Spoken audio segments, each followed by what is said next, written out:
When looking at the map of future forces affecting education through the lens of higher level coursework, the most critical concept is the hotspot called deep personalization.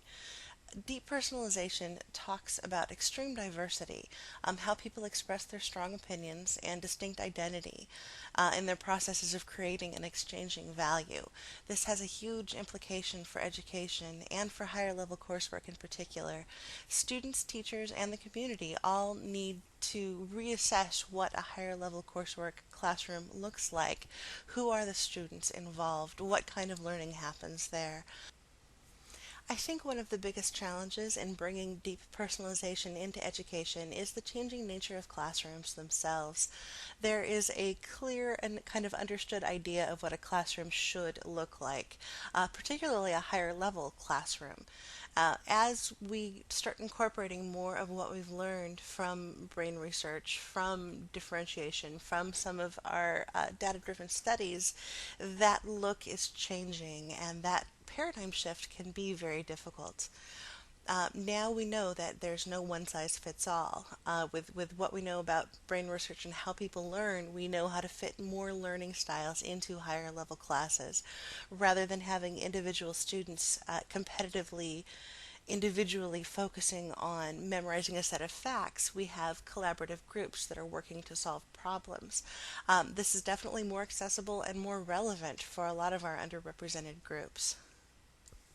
Partnerships are essential here.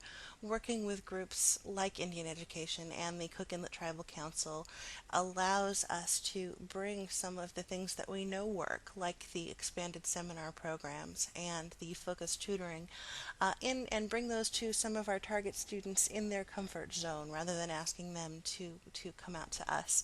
That allows us to meet them on their own ground, so to speak, and give them a chance to excel. The other major implication of deep personalization has to do with professional development for educators. Just like one size doesn't fit all for our students, one size does not fit all for our educators either. As our classrooms change, teachers need new tools. There definitely needs to be a focus on how you handle differentiation in the classroom and the role of assessment in your classroom. We're not looking anymore at the sort and select vision of assessment, but rather we're focusing on how we can use assessment to help all students reach their full potential.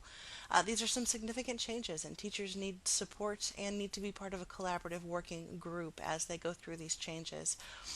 Site-based classes for every Project Appeal school next year will be held on using assessment as a teaching and learning tool.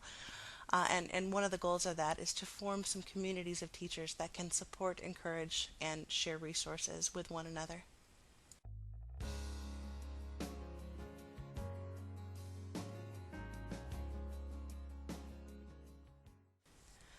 The next key concept is a dilemma that lies at the heart of higher level coursework.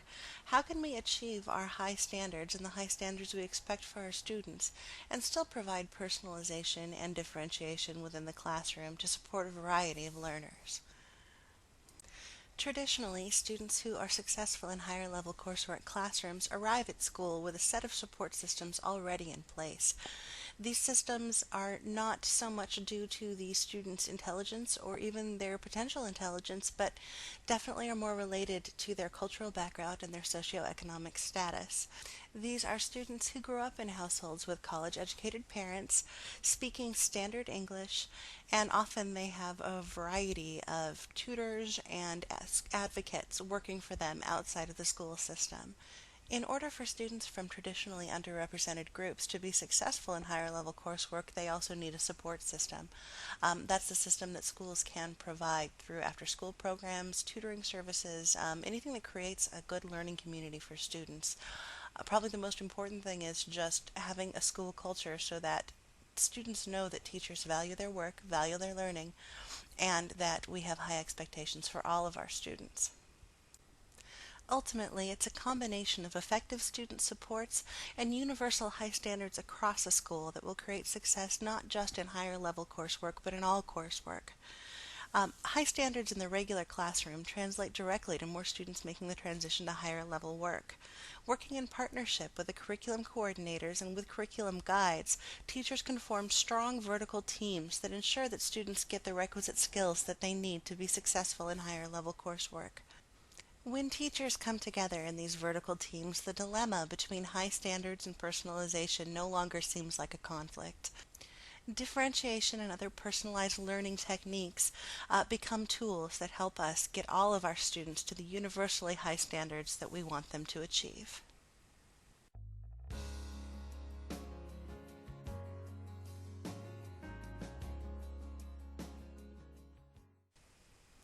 The final critical concept from the Future Forces map is the trend of participatory pedagogy.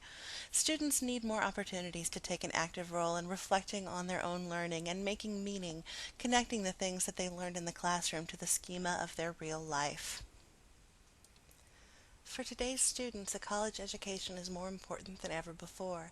Part of universal high expectations is the expectation that all of our students are college bound. Counselors and other educators need to work closely with students, analyzing strengths and weaknesses, setting goals, and planning for their future. The use of tests such as the Explore and the Plan can give students and educators insight into what the future may hold and give students power in planning for their own future. Another piece of participatory pedagogy is a meaningful assessment. In order to allow students to reflect on their own learning, teachers need to be able to design assessments in a classroom environment that allows for reflection and metacognition. When a student has a chance to reflect on their own learning, they have a chance to place that in their own schema. Also, when we're teaching for higher level understanding, we want to make sure that our students can transfer their concepts that they've learned to other tasks in meaningful situations. Differentiation with assessments can help students demonstrate their learning in a way that is personally meaningful to them, which will increase not only their performance on our original test, but also their retention of the information. Teachers working together within vertical teams and in after-school site-based classes will create meaningful assessments and talk together about how best to use those assessments to encourage student learning.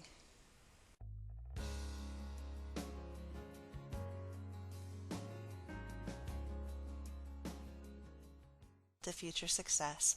Closing the achievement gap means delivering quality, high expectation education to all of the students we serve. The paradigm shift of high expectations for all is well underway, but all stakeholders in the education process, students, educators, and the community, will require support to make that shift. Teacher collaboration through vertical teams and site-based classes will support teachers and staff as they explore new types of instruction, counseling, and assessment. Partnerships with curriculum coordinators, the gifted and Indian education departments, and community service groups such as Cook Inlet Tribal Council will allow a wider range of students access to higher level coursework than ever before. Creating school cultures of excellence through student learning communities, after-school programs, and adaptive counseling will give students the support and encouragement they need to be successful. Together, we are moving into the future.